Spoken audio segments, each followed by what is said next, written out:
This 1879 portrait looked like a reunion until experts found something disturbing about the enslaved girl. Dr. Amanda Chen stared at the oil painting on her computer screen at the Smithsonian's Conservation Lab in Washington, D.C. It was May 2024, and she'd been analyzing 19th century American portraits for months as part of a project documenting post-Civil War art. This painting troubled her. The work, dated 1879, showed two young women, approximately 18 or 19 years old, sitting close together in a garden setting. One woman was white, dressed in an elaborate blue silk dress, her blonde hair styled fashionably. The other was black, wearing a simpler brown dress, her dark hair pulled back neatly. What struck Amanda was their positioning. They sat side by side on a stone bench, shoulders nearly touching, both smiling genuinely. It was unusual. Post-war paintings rarely showed black and white subjects with this level of intimacy and equality. The painting had been donated by the Whitfield family of Charleston, South Carolina. A brass plate read, "Margaret and Clara, 1879. The donation note explained, "This portrait was found in our grandmother's attic in 1956. Margaret Whitfield was our ancestor. The identity of Clara is unknown. The painting had been hidden away for decades." Hidden away. That phrase nagged at Amanda. She began standard conservation analysis, using X-radiography to examine the painting's layers. When the X-ray image appeared, Amanda's breath caught. There, invisible beneath layers of paint, were shapes around the black woman's wrists and ankles. Heavy, unmistakable shapes deliberately painted over. Shackles. Iron shackles. Amanda sat back, heart pounding. This wasn't just a portrait of two young women. Beneath the surface were symbols of bondage and enslavement, deliberately hidden by paint. Why would an artist paint shackles and then cover them? What was the relationship between these women? And why had this portrait been hidden for decades? Amanda called Dr. Evelyn Washington, a historian specializing in slavery-era artifacts. "I found something extraordinary. A painting from 1879 showing two friends, but X-rays reveal shackles hidden beneath the paint. I need to know who these women were." Evelyn was silent briefly. "Send me everything. If there's a story here, we'll find it." Amanda began compiling files, knowing she was about to uncover truths someone had worked hard to conceal. Evelyn arrived 2 days later carrying folders about the Whitfield family. They met in Amanda's lab, where the painting hung, looking deceptively peaceful. "Tell me what you found," Evelyn said. Amanda displayed the X-ray images. "Look, around Clara's wrists and ankles. The artist painted heavy iron shackles, then deliberately covered them with layers of paint. It took significant effort to hide them this thoroughly." Evelyn leaned closer, expression darkening. "So, originally, Clara was shown in chains beside Margaret. Then someone painted over the shackles to make them look like equals." "Exactly, but why?" Evelyn opened her folder. The Whitfields were wealthy Charleston plantation owners before the Civil War. They owned over 200 enslaved people. Margaret Whitfield was born in 1860, making her 19 in 1879. And Clara? The name doesn't appear in official Whitfield records, but I found something in their plantation records from 1860. Girl child, named Clara, born March 1860 to enslaved woman Ruth, assigned to house duties. Amanda's chest tightened. So Clara was born the same year as Margaret, on the same plantation. Yes, enslaved children were often assigned as companions to white children. They'd play together when young, though the relationship became unequal as they grew older. Evelyn continued. By 1879, Clara would have been legally free. But Reconstruction was failing, Jim Crow laws emerging. Many black women had little choice but to continue working for families that once enslaved them. Amanda studied the painting again. Two women who grew up together. One as master's daughter, one as enslaved property. By 1879, slavery is over, but the shackles remain, hidden beneath paint. "We need to find out what happened in 1879 specifically," Evelyn said. "Why was this portrait commissioned?" Over the next week, they researched. Margaret had married in 1881 and died in 1943, but Clara's story was harder to trace. Sporadic city directory mentions as domestic worker. No marriage record. No clear trail after 1885. Then Amanda found a letter tucked in the frame's back, dated June 1879. "Dearest Clara, I know this is forbidden. My parents would be furious, but I cannot bear that we'll soon be separated forever. You are my oldest friend. Though the world insists we are unequal, my heart knows otherwise. Let this painting preserve our friendship with deepest effect." They sat in silence. "They commissioned this secretly," Amanda said, "to preserve their friendship. But the shackles," Evelyn whispered. "Why paint Clara in shackles?" That was the question they needed to answer. Amanda examined every inch of canvas, finding tiny letters in painted tree bark. T.W. 1879. Evelyn searched Charleston records, finding Thomas Wright, portrait painter, studio on King Street, operating 1872-1884. More importantly, the 1870 census listed Wright as mulatto, a free person of color serving both black and white clients. "This changes everything," Evelyn said. As a black man, Wright understood the complexities. He understood what it meant for Margaret and Clara to sit together like this. Amanda studied the X-rays again. So Wright painted Clara in shackles deliberately. He was making a statement. Exactly. He was painting truth beneath appearance. On the surface, two friends. Underneath, the reality that Clara was still bound, not by literal chains, but by social, economic, and legal constraints. They found Wright's 1876 advertisement. T. Wright, portrait artist. All clients? Welcome. The phrase signaled he'd paint black subjects with dignity equal to white subjects. Then Evelyn found an August 1879 newspaper article. Local artist Thomas Wright has departed Charleston for Philadelphia, seeking greater opportunities in the North. Conditions have become untenable for Negro artists here. He left right after painting this portrait, Amanda said. Not a coincidence. Evelyn nodded. Wright painted something dangerous. Margaret and Clara wanted a friendship memorial, but Wright made it more a critique, a truth powerful people wouldn't want revealed. And then he had to leave, Amanda finished. They needed to understand why this painting had been hidden for decades, who had hidden it, and why. The answer would be more heartbreaking than either imagined. The portrait wasn't just a friendship memorial.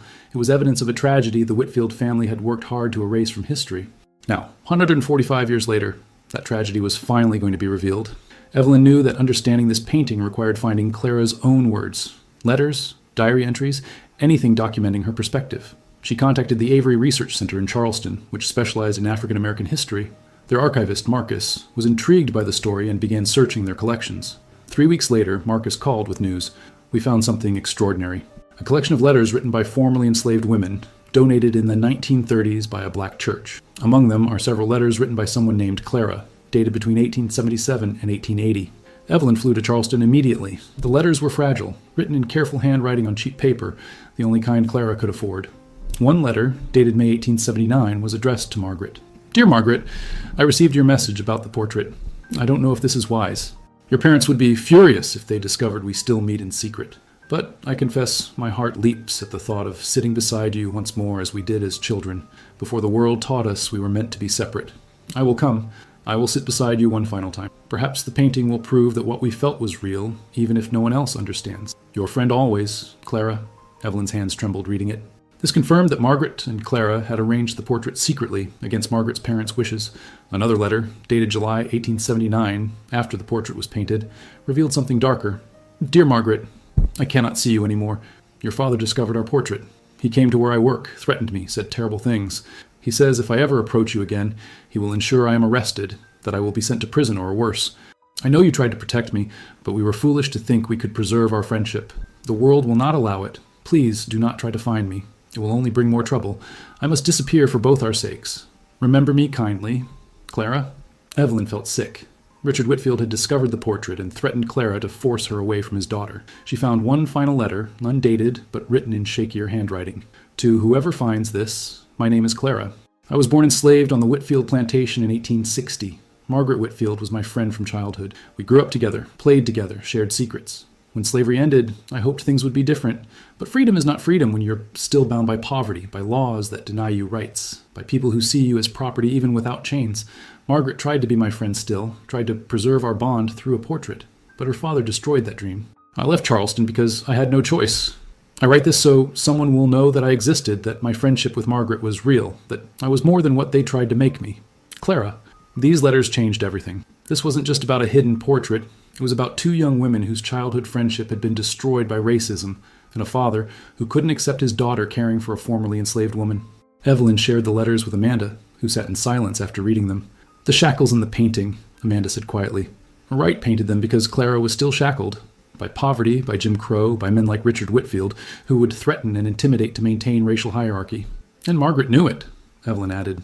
That's why she hid the painting after her father discovered it. She couldn't show it publicly, but she couldn't destroy it either. It was all she had left of Clara. To understand what happened when Richard Whitfield discovered the portrait, Evelyn searched for his personal papers. The South Carolina Historical Society held the Whitfield family collection, including Richard's correspondence from the 1870s. She found a letter Richard wrote to his wife Catherine in July 1879. I have discovered something profoundly disturbing. Margaret commissioned a portrait, without our knowledge or permission, showing herself sitting beside that Negro girl Clara who used to work here.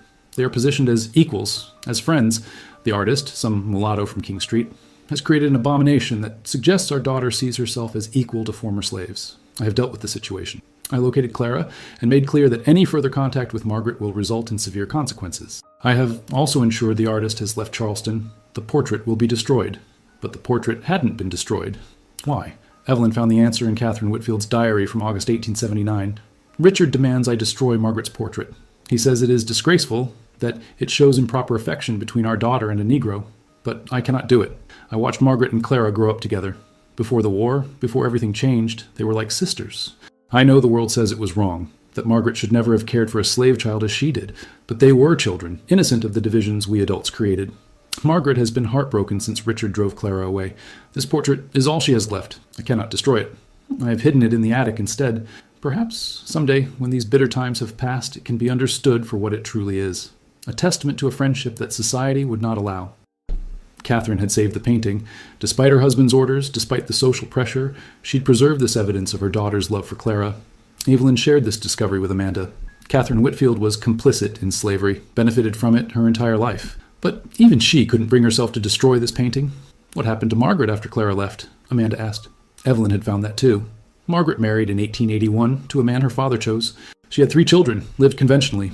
But I found something in her granddaughter's memoir published in 1965. The granddaughter wrote, Grandmother Margaret was a melancholy woman, often distant. She kept a locked drawer in her desk that no one was allowed to open. After she died, we found it contained letters from someone named Clara and a small portrait of them together. Mother ordered both burned, saying they were improper. I regret that we didn't preserve them. They seemed important to Grandmother. So Margaret kept Clara's letters her entire life, Amanda said softly. Locked away, hidden but treasured. And the small portrait they mentioned, that was probably a copy or a photograph of the larger painting. The family destroyed that, but they didn't know about the original hidden in the attic. The story was becoming clearer and more tragic. 2 friends torn apart by racism, one threatened into disappearance, the other forced into a conventional life while secretly mourning the loss. But what happened to Clara after she left Charleston? That was the question that still needed answering. Tracing Clara's movements after 1879 was challenging. She'd essentially disappeared from Charleston records, which was likely intentional. Richard Whitfield's threats had forced her to leave the city entirely. Evelyn contacted genealogists specializing in African American family histories throughout the South. If Clara had moved to another city, she might have left traces, employment records, church registrations, census entries. After weeks of searching, they found a lead. Census records from Augusta, Georgia, in 1880 listed a Clara, Negro female, age 20, unmarried, works as laundress. It wasn't certain proof. Clara was a common name, but the age matched perfectly. And Augusta was close enough to Charleston that someone fleeing could reach it reasonably. Evelyn traveled to Augusta, searching through city directories and church records. At the Springfield Baptist Church archive, she found it. Clara, member since 1879, former resident of Charleston, South Carolina. The church records included a brief interview conducted in 1880 for their membership registry. When asked why she'd come to Augusta, Clara had answered, I left Charleston to escape a situation that had become dangerous. I seek to build a new life here. Evelyn found more.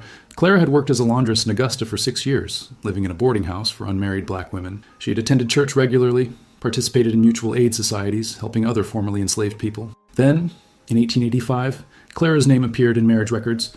Clara married to Samuel, a carpenter, both of Augusta. Evelyn felt hope for the first time. Clara had found someone, built a life beyond the tragedy of losing Margaret. She traced them through census records. 1890, Clara and Samuel living in Augusta with 2 children. 1900, 4 children. Samuel working steadily as a carpenter. Clara taking in laundry to supplement income. But then Evelyn found Clara's obituary from 1903, published in the Augusta Chronicle. Clara, age 43, died of pneumonia. Survived by husband Samuel and 4 children. Known for her quiet dignity and kindness to all. Services at Springfield Baptist Church. Clara had died at 43, relatively young even for that era.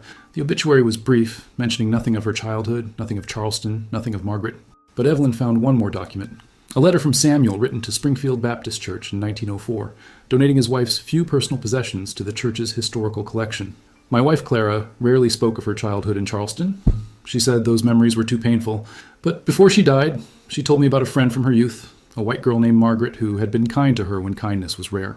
She said they had their portrait painted together, trying to preserve that friendship before the world tore them apart. She never saw Margaret again, but thought of her often. Clara carried that loss her entire life. I donate these letters she kept, hoping they might matter to someone someday.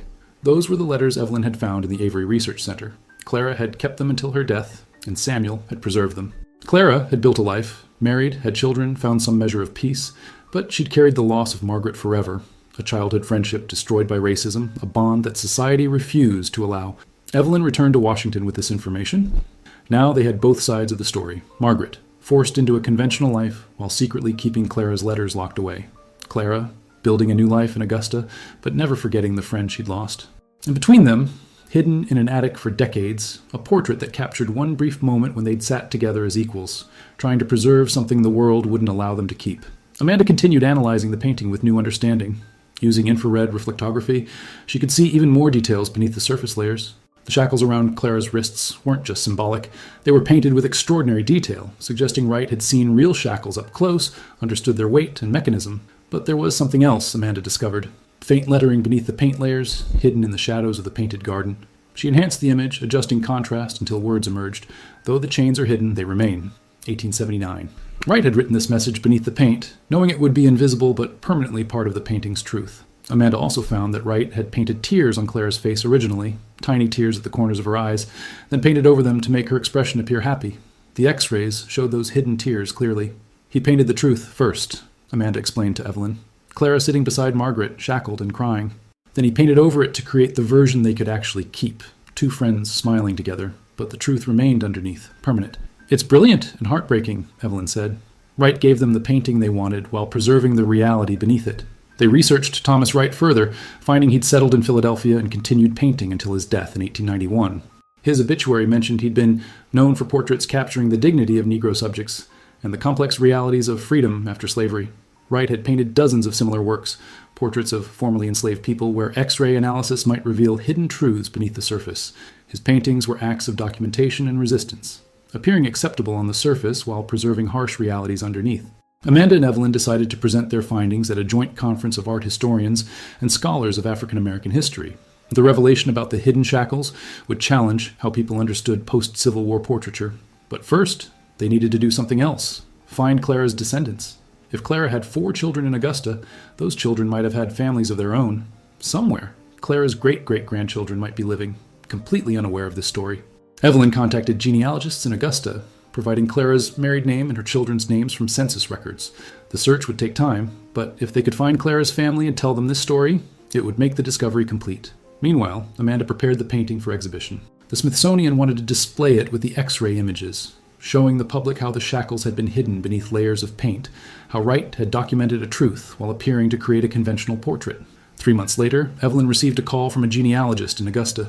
"We found them. Clara's great-great-granddaughter is named Michelle. She lives in Atlanta, teaches history at a high school. I told her about your research. She wants to meet you." Evelyn and Amanda flew to Atlanta the following week, bringing photographs of the painting and all the documents they discovered. Michelle was a woman in her 40s, with Clara's same gentle eyes visible in the portrait. When they showed her the painting, she stared for a long time in silence. "That's my great-great-grandmother," she whispered. "I've heard stories that she'd been enslaved as a child in Charleston, that she'd left suddenly and never talked much about her past. But we never knew why." They showed her the letters, the documents, the X-rays revealing the hidden shackles. Michelle cried reading Clara's words, learning about the friendship with Margaret, understanding why her ancestor had carried such sadness. "She lost her friend," Michelle said. "A childhood friend ripped away because of racism, and she carried that loss for 43 years until she died." "Yes," Evelyn confirmed, "but she also survived, built a life, had a family." "You exist because Clara was strong enough to start over in Augusta," Michelle nodded slowly. "What happened to Margaret's family? Are there descendants?" "Yes," Amanda said. "The Whitfield family still exists in Charleston. We haven't contacted them yet. We wanted to speak with you first." "I want to meet them," Michelle said firmly. "I want Margaret's descendants to know that Clara never forgot their ancestor, that the friendship was real, that it mattered." Evelyn contacted the Whitfield family, explaining what they'd discovered about the portrait. After initial hesitation, Margaret's great-great-grandson David agreed to meet. They arranged a meeting at the Smithsonian, where the painting was being prepared for exhibition. David Whitfield arrived looking uncomfortable, a tall man in his 50s with blonde hair like Margaret in the portrait. Michelle was already there, standing before the painting, studying the image of her ancestor. David approached slowly, looking at the portrait for the first time. "My family donated this painting years ago. We never knew the full story, just that it had been hidden in our grandmother's attic." "Your family tried to erase this story," Michelle said, her voice controlled but firm. "Your ancestor, Richard Whitfield, threatened my ancestor, forced her to leave Charleston, destroyed her friendship with his daughter." David looked down. "I know. Dr. Washington shared the documents. I'm ashamed of what my ancestor did. But Margaret, my great-great-grandmother, she tried to preserve this. She kept Clara's letters locked away her entire life. She kept letters while living in comfort," Michelle replied. "My ancestor lost everything, her friend, her home, her childhood. She had to start over in a strange city with nothing." The tension was thick. Evelyn intervened gently. Both women were victims of a system that wouldn't allow their friendship. Margaret couldn't defy her father openly without being disowned. Clara had no power to fight back. The real villain was the racism that made their friendship impossible. They stood together silently, looking at the painting where their ancestors sat side by side, smiling, preserved in a moment of equality that the world had refused to allow them in life. Finally, David spoke. I want to help correct this. My family has resources. We could create a scholarship in Clara's name, could support the exhibition, could ensure her story is told alongside Margaret's. Michelle considered this. Clara didn't want charity. She wanted dignity, equality, the right to be friends with someone without facing threats and violence. I understand, David said, but I can't change the past. I can only try to honor these women's memory now. They tried to preserve their friendship through this painting. I can help tell their story. Michelle finally nodded. All right, but Clara's story is told fully, not sanitized, not made comfortable. The truth about the shackles, the threats, the loss, everything. Everything, David agreed. Over the next months, they worked together planning the exhibition. Michelle provided family photos of Clara's descendants, documents from Clara's life in Augusta. David provided Whitfield family records, including Catherine's diary and Margaret's life story. The exhibition would show the painting with x-rays revealing the hidden shackles, display letters from both women, and trace what happened to each of them after their forced separation. It would also show contemporary photographs, Michelle standing before her students, teaching African American history, David at his architecture firm in Charleston, designing affordable housing, both of them living full lives made possible by ancestors who'd survived impossible circumstances. The title of the exhibition was chosen carefully, Hidden Chains, a friendship that survived on canvas, though it could not survive in life. Before the opening, Michelle and David stood together before the painting one final time. They look happy here, Michelle said quietly. In this one moment, captured by an artist who understood their truth, they got to be just two friends sitting together. Right gave them that gift, David agreed, even while painting the reality of the shackles underneath. I hope they knew, Michelle said. I hope Margaret and Clara somehow knew that 145 years later, their descendants would stand here together telling their story, honoring what they tried to preserve. They stood in silence, two people connected by a friendship their ancestors had shared briefly before the world tore it apart, now working together to ensure that friendship was finally remembered and honored. The exhibition opened at the Smithsonian in March 2025. The gallery was packed. Historians, art conservators, descendants of enslaved people, journalists, and visitors who'd heard about the hidden shackles revealed beneath the portrait's surface. The painting hung in the center of the main wall, spotlighted. On either side were large displays. On the left, the X-ray images showing the shackles around Clara's wrists and ankles, the hidden tears on her face, Wright's secret message beneath the paint. On the right, the final version visitors saw two women sitting peacefully together, smiling. The exhibition text explained, in 1879, two young women who'd grown up together on a South Carolina plantation, one as the master's daughter, one as enslaved property, secretly commissioned this portrait to preserve their childhood friendship. Margaret Whitfield and Clara were both 19 years old, 14 years after slavery's end. They hoped this painting would prove their bond was real, even as society insisted they remain separate and unequal. The artist, Thomas Wright, a free man of color, painted a profound truth. He first depicted Clara in shackles, tears on her face, showing the reality that freedom hadn't ended her bondage to poverty, racism, and social constraints. Then he painted over these elements, creating the peaceful scene the women could actually keep. But beneath the paint, the truth remained, permanent, undeniable, waiting 145 years to be revealed. Visitors moved through the exhibition quietly, reading letters from both women, learning about Richard Whitfield's threats, discovering how the painting had been hidden for decades. One section displayed Clara's life after Charleston, her marriage, her children, Samuel's letter preserving her memory. Another section showed Margaret's life, the conventional marriage, the locked drawer containing Clara's letters, the granddaughter's account of burning those letters after Margaret's death. The exhibition also featured Thomas Wright's story, his other portraits, his flight to Philadelphia, his death in 1891. Several other Wright paintings were displayed alongside, and infrared analysis suggested they too might contain hidden truths beneath their surfaces. But the most powerful moment came in the final room, where large photographs showed Michelle and David standing together before the portrait, their own stories displayed alongside their ancestors. Michelle had written a statement. My great-great-grandmother, Clara, survived slavery, survived being torn from her childhood friend, survived threats and poverty and racism. She built a life in Augusta, raised 4 children, and passed down to her descendants a legacy of resilience. I teach history because Clara believed in education, because she understood that telling the truth about the past helps us build a better future. This painting almost remained hidden forever, just like so many black women's stories are hidden, erased, forgotten. But Clara's story survived. It survived in letters, in a painting beneath a painting, in the memories passed down through generations. And now her story will be known. David had written, my great-great-grandmother Margaret tried to preserve a friendship the world wouldn't allow. She failed. Racism and her father's cruelty destroyed what she and Clara had built. But she never stopped caring. She kept Clara's letters locked away for 60 years, unable to share them but unable to destroy them. Margaret was complicit in a system of oppression by her position and privilege, even as she personally cared for someone that system oppressed. Her story is complicated, uncomfortable, but it's important to tell, to show how racism harmed everyone, even those who benefited from it in material ways. I can't undo what my ancestor Richard did, but I can honor what Margaret tried to preserve and what Clara survived. The exhibition became one of the Smithsonian's most visited. News coverage was extensive. Scholars began analyzing other Thomas Wright paintings, discovering more hidden truths. The story of Margaret and Clara sparked conversations about childhood friendships across racial lines, about how slavery's end didn't end racism's harm, about the complicated relationships between white and black women in the post-war South. 6 months after the exhibition opened, Michelle received a package at her Atlanta home. Inside was a letter from an elderly woman in Charleston named Patricia. Dear Michelle, I'm 92 years old and I was Clara's youngest daughter. Yes, your great-grandmother. I'm still alive. I saw the exhibition news and wanted you to know that I remember my mother. She died when I was 3, but I have one memory. She showed me a small drawing she'd kept hidden, a sketch of herself and another young woman sitting together. She told me, this was my friend Margaret. The world said we couldn't be friends, but we were. Remember that. The world is often wrong about who deserves love. I've kept that drawing for 89 years. I'm sending it to you now. It should be with the portrait. Michelle opened the package with shaking hands. Inside, wrapped carefully, was a small pencil sketch on aged paper. It showed 2 young girls, perhaps 7 or 8 years old, holding hands and smiling. At the bottom, in a child's handwriting, Margaret and Clara, 1867. They'd drawn this themselves as children, 12 years before the formal portrait, when their friendship was still innocent and the full weight of racial hierarchy hadn't yet crushed them. Michelle immediately contacted Amanda and Evelyn. The sketch was added to the exhibition, displayed in a case with Patricia's letter, showing that even 3-year-old Patricia had absorbed her mother's message about friendship across racial lines.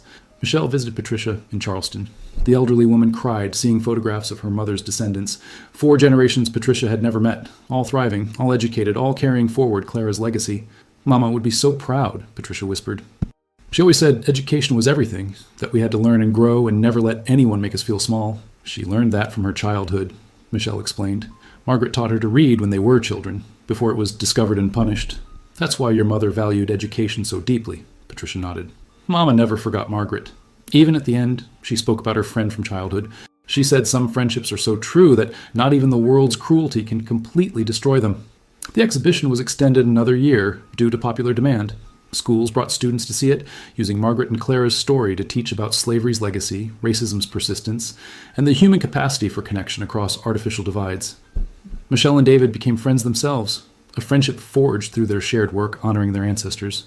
They spoke together at conferences, wrote articles together, advocated together for teaching difficult histories honestly. 5 years after the exhibition opened, Michelle published a book, Hidden Chains, My Great-Great-Grandmother's Story and the Friendship That Survived in Paint. The book combined Clara's letters, the painting's history, and Michelle's own reflections on what it meant to discover this story. In the book's final chapter, Michelle wrote, I teach my students that history isn't just dates and events. It's people, relationships, love and loss and survival. Margaret and Clara loved each other as children before the world taught them they shouldn't. They tried to preserve that love through a portrait, but racism was stronger. Clara lost her friend, her home, everything familiar.